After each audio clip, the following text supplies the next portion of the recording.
ఆరోగ్య మిత్ర. చలికాలంలో లంగ్ ఇన్ఫెక్షన్లు ఎందుకు ఎక్కువగా వస్తాయి? చలికాలంలో ఎక్కువగా వచ్చే లంగ్ ఇన్ఫెక్షన్లు ఏవి?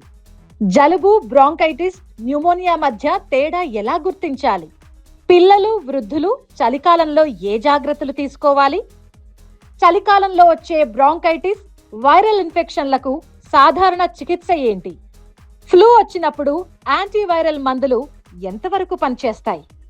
ఇలాంటి మీ ఆరోగ్య సమస్యలకు సీనియర్ పల్మనాలజిస్ట్ డాక్టర్ టిఎల్ఎన్ స్వామి సలహాలు సూచనలు ప్రత్యక్ష ప్రసారం నవంబర్ 28 శుక్రవారం సాయంత్రం 4 గంటలకు మీ టీశాట్ నిపుణులు. సంప్రదించవలసిన ఫోన్ నంబర్లు 04023540326, 23540-726, టోల్ ఫ్రీ నంబర్ 1800-425-4039. కార్యక్రమం నవంబర్ 30న ఆదివారం ఉదయం 11 గంటలకు టీశాట్ విద్యలో పునఃప్రసారం.